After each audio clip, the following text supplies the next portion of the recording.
Welcome to the Brown County Hours Story Slam podcast. I'm Chuck Wills, bringing you a three-part series from our first event, recorded in April of 2019, with the theme Fish Out of Water. Being our first Story Slam, we didn't know what to expect, and we're thrilled to see most of Brown County showed up for a packed house at the Brown County Inn. We had 11 storytellers that night, and some were audience members that decided on the spot to jump up on the stage. Thanks go out to our sponsors, the Old Magnolia House Inn, for sponsoring our prizes, and the Nashville Arts and Entertainment Commission. We asked an icebreaker question that night: if you could have an endless supply of any food, what would it be? So you'll hear us introduce our storytellers with their favorites. In part 3, we feature Marcia Taylor, Nancy Worland, and our grand prize winner, Hondo Thompson, who tells his story and then gives us the rest of the story later in the evening. All right, let's see who we've got here. Somebody whose favorite food is tacos. Marcia Taylor? Let's welcome Marcia. The story's about my life after college. I graduated college, and most college graduates have this sense of arrogance and ignorance when they make it out in the world. They think they know everything, and they don't know a thing. So I moved back home with my parents for about a year and a half, and decided this is not going to work. I need my own place. I want to go out and conquer the world. I'd always wanted to work for a record company, but New York and LA just seemed way too big for a girl from Indiana.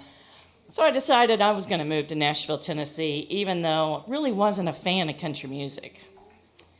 So I moved to Nashville, Tennessee, get an apartment, right away, start earning my dues, working in retail. And I learned very quickly that country music stars are pretty much like everybody else. They go shopping at the malls.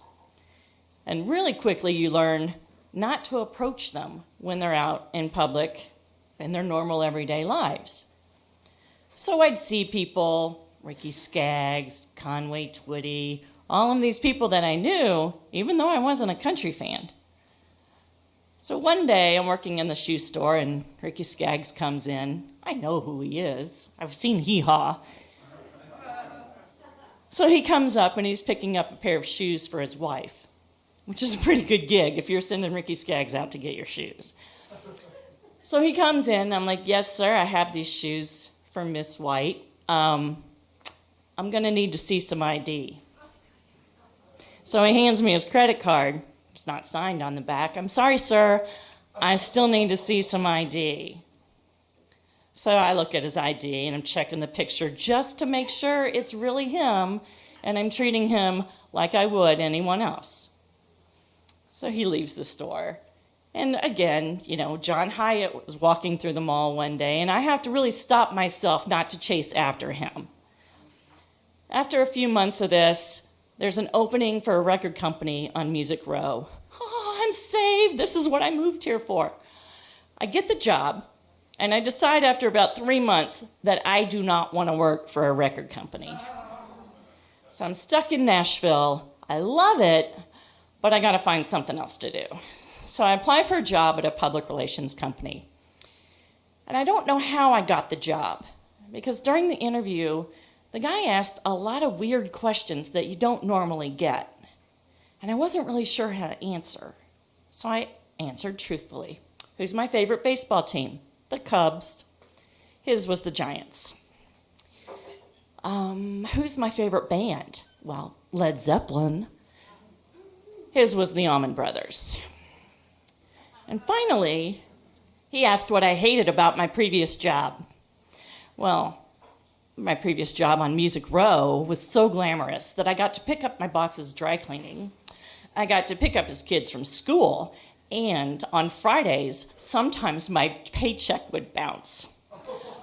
So I told this gentleman all of these things about what I hated about my previous boss. Turns out he knows him. I still don't know how I got this job. So I get this job at this public relations company on 2nd Avenue in Nashville, Tennessee, and at the time it was not what it is now.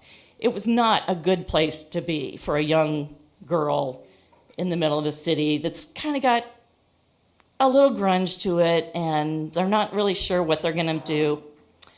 So I've got this professional job with a company that has no dress code and parking, elevators. It's a big, real job, like my first big job out of college. So I'm all excited, and I'm treating myself, and my 25th birthday rolls around, and I'm all excited. I have to work, but I'm going to treat myself. So there was a small seafood restaurant on 2nd Avenue in Nashville, Tennessee that had neon fish in the window. It was so cool. So very expensive lunch for a single girl on her own, but I decide I'm going to have lunch at this restaurant. I go in, I sit at the bar, much like the bar here.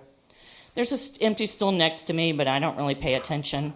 This scruffy, dirty-looking guy comes in and sits down next to me.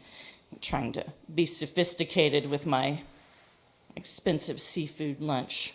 I'm all sophisticated, I'm having lunch by myself. He starts talking to me. Hey, girl, what you doing? Will not take no for an answer. Finally, he's like, don't you know who I am? Like, no, I don't know who you are, and I don't care. Go back to work. Storm into my boss's office. Who the hell is Dickie Betts? After he gets done laughing, he's like, I'm so glad you came back to work. That is my fish out of water, little fish in a big pond, or how I survived a shark attack. Oh, thank you, Marcia. Our next storyteller, her favorite food is lasagna. Let's welcome Nancy Worland to the stage. Welcome, Nancy. Hi, this story is called Loaf and Fish. When I was in college, I used to accompany my friend Karen to visit her boyfriend Dave and his roommate. They were just out of the Army, and they were determined to make their unemployment insurance last as long as they could, so they didn't take us out very often. But they always had a loaf of white bread laying somewhere around the apartment, and they bought stuff for us to spread on it, like peanut butter and deviled ham. Now that place was a sty. Every weekend when Karen and I got there, we couldn't even stand to touch anything till we did some cleaning. So one night when we got there and the guys had a surprise for us, they were going to take us out. Dave had rented a rowboat, and they were going to take us night fishing. Well, the thought of sitting in a dark boat for hours, being told to be quiet, and coming back to this huge mess didn't appeal to Karen and me, so we told them just to go ahead. Well, they came crashing in around dawn, laughing and bumping into stuff. It sounded like they dropped everything right inside the door, and I heard one of them say, don't worry about the trout. The girls can clean those tomorrow. Well, the next day they slept, and they slept, and they slept like a most boring date ever. Finally, in the late afternoon, we roused them a little bit, and we all went to the supermarket for another loaf of white bread and another case of beer. When we came back in, I thought I smelled something a little fishy, but I didn't say anything, and the guys didn't say anything because they went right back to sleep. Well, that made me mad. And I told Karen, I think I'm going to do a little fishing right here. And I went and got Jim's pole, and I cast, and what do you know, I reeled the cap right off of his head. So Karen went and got Dave's pole, and she just about had the Afghan off of him when we laughed too loud, and he woke up and told us to be quiet. So, okay, we went to the front of the apartment and looked out. Below us, shimmering like a pond, was the green awning over the big front window of Punky's bar. And I told Karen, I think we could fish that pond right there. And I threw off my bandana, and I threw it down there, and I was able to reel it in. And then she threw down Dave's cigarettes, and thank God she got them back. And then she said, let's stock the pond. So we went around the apartment gathering various interesting types of fish and stocking the pond with them. And after a while we had enough, and we began trying to reel them in. Well, a customer came out of Punky's bar down there, started to cross the street to his vehicle when he heard us laughing, and he turned and looked up at us, And as soon as he saw what we were doing, he marched right back into the bar. We heard the screen door slam.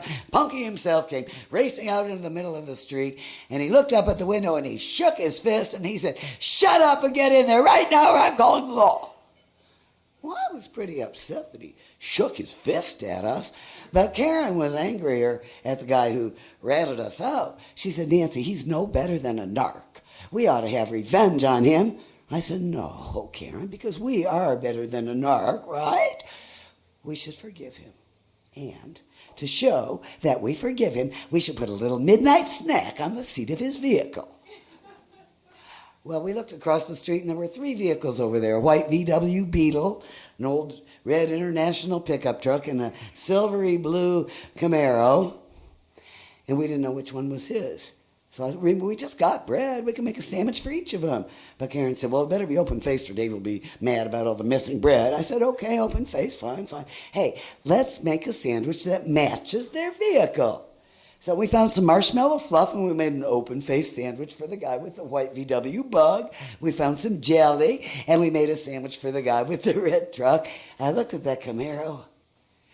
That cheese whiz I found under the radiator this morning, it was exactly the color of that car. Karen said, "Nancy, we can't give him that cheese whiz." I said, "You think he's going to get sick or something? Because I'm pretty sure he ain't going to eat it." She said, "Well, no, it's not that, but I threw the cheese whiz on the awning." Well, all right then. "Karen, what color is a trout?" And Karen said, "Well, a trout's about the color of that Camaro, but we don't have any trout." I said, "Oh, yes, we do." And I went over to that stinking heap beside the door, and I slid out 1 fish. And we put that on a slice of white bread, and we crept down the stairs and across the street, opened the door of the white car, put in the marshmallow fluff open face, red trunk, gets the jelly. When we opened the door of the Camaro, new car aroma wafted out and mingled with the scent of old trout. And we slid that baby on the seat and we crept back upstairs and turned off the light, commenced to watch out the window. Well, it wasn't too long before a guy came out of the bar and he got in the VW and just drove off. Well, that was kind of anticlimactic. Another guy comes out, climbs in the International. He kind of looked a little bit uncomfortable there, but he drove off. Well, when the third guy came out, we could see right away he was the narc. He opened the door of that Camaro, looked around suspiciously, kind of sniffed the air. He looked up at our window, but it was dark. Well, he got in the Camaro. He jumped right back out, whacking at his ass and shouting obscenities. He looked up again, shook his finger, peeled out and drove off. I said to Karen, "That's 2 men tonight have shaken their fists at us while our own dates are snoring. Thank heavens for girlfriends. We know how to have fun."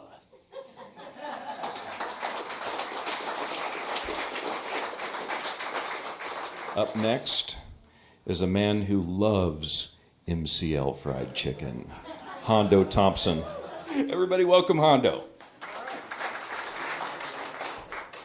I don't think I've ever told an introduction to a story in 5 minutes, so you're going to have to listen fast. You guys want to hear a story? All right, it's important to know that some 20 years ago, I was the deputy administrator of the health department in Kosciuszko County in charge of septic systems. I was not a popular guy. Not because of the same reasons that we have the problems in this county, but because before that I had sat on the rule for 410 on how to put septic systems in. And they hired me anyway, because the 3 commissioners of that county were also the 3 builders. And very well known to say, "We'll just chop off several hundred feet of your septic system so we can fit your swimming pool in." This happened a lot. I got fired. Now, on my way out, I got a ticket for a seatbelt violation. This was a week before I left. I'm going to breathe. It's a $25 ticket. I put $25 in the envelope, send the ticket in. A week later, I'm running a grocery store in a native village in Aniak, Alaska. And that's what I did for the better part of a year. Now, I come back. Let's fast forward 11 years. I am living down here. I am driving into DeKalb County, where I get pulled over for doing 70 and a 55. This is not the first time this has happened. I know how this is going to go. It didn't go that way. The officer comes up after he takes my ticket. He said, "Could you step out of the car and step to the back of the vehicle?" I'm like, "I'm is there a problem? He said, no, just come to the back of the vehicle and we'll talk about this. I said, well, okay, I don't know what could be possibly going on. He said, could you turn around, put your hands behind your back? I'm like, what? He said, there's a warrant for your arrest. I said, I've never done anything in my life besides speeding and some seatbelt violations. He said, well, this is what's going on. He puts his handcuffs behind me and he puts me in the back of the squad car and he takes me to the sheriff's office in DeKalb County. Now, this was a super nice guy. And we had a conversation. There was a little radio traffic going on and so forth. And what we ended up finding out is that some 11 years previously, I had done something really bad in Kosciuszko County where I used to work. Still weren't sure what. When we get to the sheriff's office, he says, I need you to stay out here in the parking lot. If I take you in, they're going to take your phone. Start making some phone calls. Clock's running. So in this amount of time, I'm able to get a hold of a friend in Kosciuszko County and get them to the clerk's office to pay $25 bond, because that was my bond. This is important for a later point. Got a hold of my attorney, our company attorney. He gets a hold of the county prosecutor, who gets a hold of the clerk, who now has the person that I have with $25 standing in front of them, and we all figure out that when I sent in my $25, I didn't sign the back of the ticket where it said I was guilty. So they set it for a hearing, and I went to Alaska, and I have a failure to appear warrant on me. Now, 11 years had passed. What we find out later is that after 10 years, the local court can sign, the tickets expire, essentially. And the judge can either throw them away or re-sign them up. So he re-signed it up. Now, some things that happened in that 10 years where you think that this would have come to a conclusion at some point previous to this day. But it hadn't, because it had been on the local radar. But when he re-signed it up, it got put on the new Indiana statewide radar. And that's where I got flashed. So he gets a hold of the prosecutor. The prosecutor says, yep, there's someone standing there with his $25 because your bond can't be more than your ticket, right? It's a $25 ticket. It's a $25 bond. The prosecutor says, yeah, well, this judge is a stickler. I'm afraid your guy's going to have to spend the night in jail. He said, well, I'll release him to my reconnaissance. I'll have him in front of the judge first thing tomorrow morning. No, we're going to put him in jail. What was the theme tonight? There you go. I got a real sense of what the Group W bench was that night. Because I got taken in, I got printed, photographed, showered, searched. That's a whole other story. Put into an orange jumpsuit, given a big thing with a whole bunch of things that were a lot more important later than I realized at the time. Toilet paper, towels, a comb, a toothbrush, things like this. And sent in, and before I went in, little tears were coming out of my eyes. They said, you need to suck that shit up, man. This is going to get real serious real quick. They introduced me to Mother, said so right on his neck, Mother. And I spent the night there, and I'm getting short on time here, so let me finish this up. This is a much longer story. The next day, I was extradited to Kosciuszko County. The guy that picked me up, the sheriff that picked me up, sheriff deputy that picked me up, was the husband of my secretary when I was deputy administrator. He went, Hondo. I went like, Dave. It's like, what the hell? I'm like, you tell me. You're the one here. He's like, come on. Put me in the front street, bought me a Mountain Dew, bought me some sunflower seeds, hauled me up, telling me the whole way up there about this judge he put a quadriplegic woman in jail for marijuana possession, and the entire county said, please don't do this. You know how much it's going to cost? I'm like, I don't care. She broke the law. So I went all the way up to Kosciuszko County, where they booked me in, took my fingerprints, took my photograph, didn't search me, bless their little hearts, looked at me and said, do you have $25? I said, yes, I do. I happen to have $35 in my wallet, which, if you know me, is a really weird thing. Take this man to the clerk, have him sign this time, and then he can go. So they took me to the clerk, and I signed, yes, 11 years ago, I did not wear a seatbelt in Syracuse, Indiana. $25. They went, you're free to go. And they put me out on the street in Kosciuszko County. My car was on the other side of the state where it had been impounded. The fish out of water story is what happened in the jail, and that's a whole other story. But that's what happened that night. Well, the thing is, I got one more second here. Remember, I got fired from this county for not wanting people to break rules. And I had my ass hauled back up there for a seatbelt violation and $25. Thank you.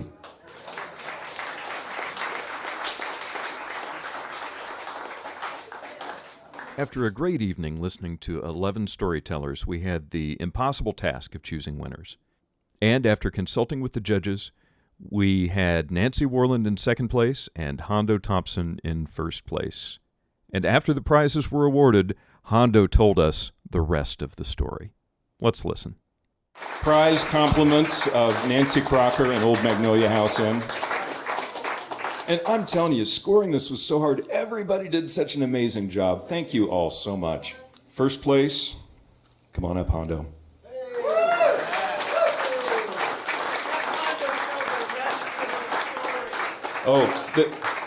There's been a request that you tell the rest of the story.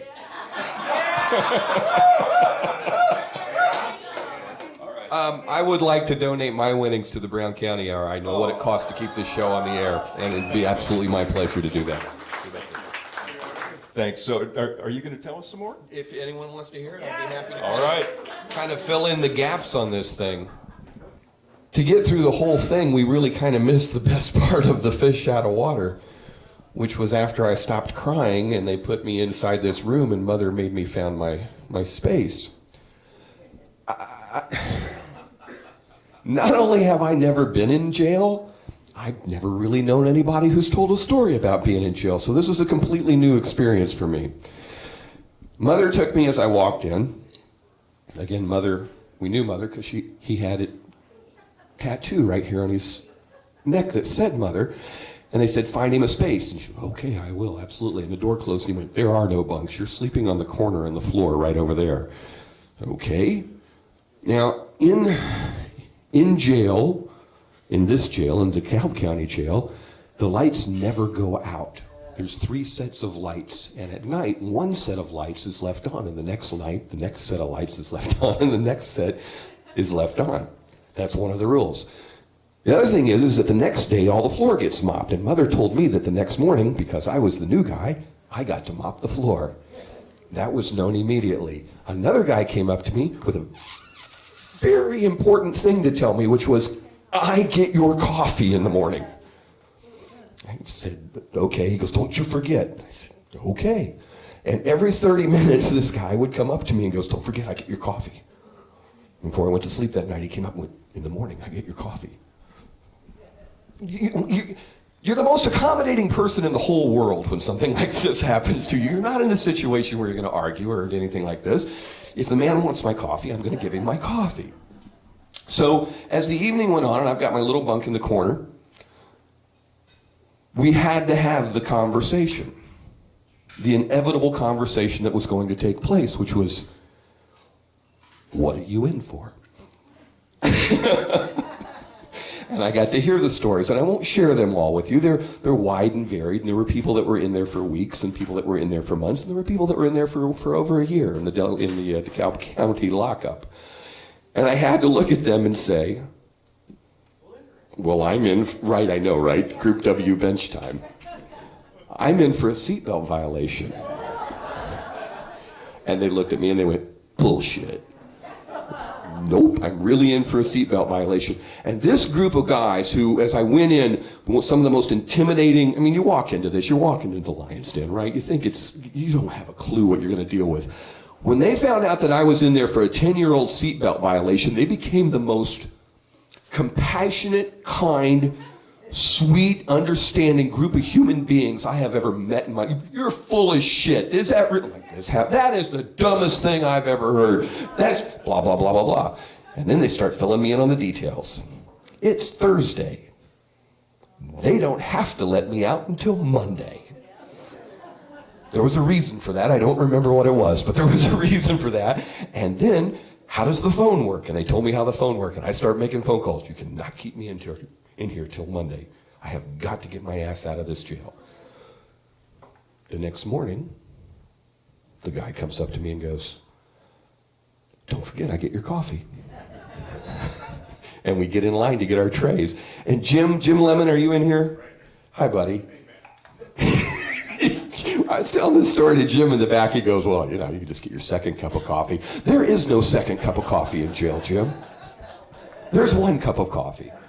And so as we get there and I get my cup of coffee, he is Johnny on the spot, and he comes up and goes, I'm like, okay. And he handed me my coffee. He takes that cup of coffee, runs over to some other guy in the room, and gives him my cup of coffee, and comes right back to me. And I thought this was the sweetest thing in the whole world. He came back to me to explain what had just happened.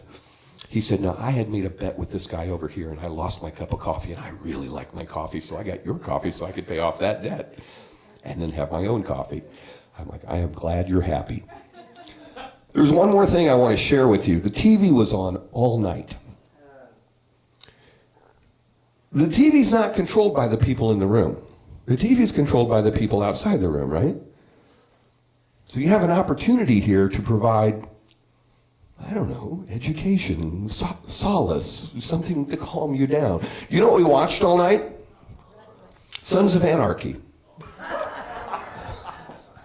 That's what they chose to play for these people in this room.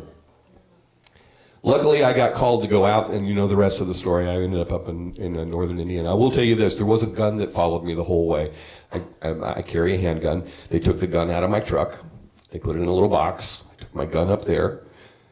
They took it out of the box when I got done, and they gave it to me. They put me on the street in Kosciuszko County with a gun in my belt, which I don't normally carry a gun. It's I'm not a carrier, but it's with me.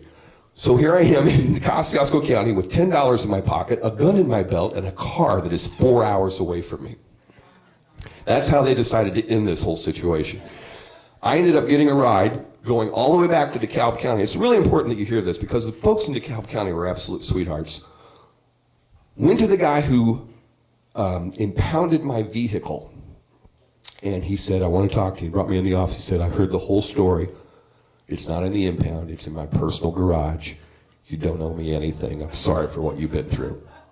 Most of the people, except for the judge that made that whole thing happen, everyone else I dealt with were absolute sweethearts, top to bottom. So it was a really good experience. That's the end of the story.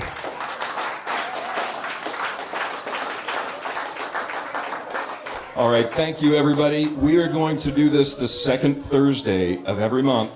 So next month, the topic is the morale of the story. I know, groan, but come up with a good story for us. We'll see you next month. Thanks, everybody.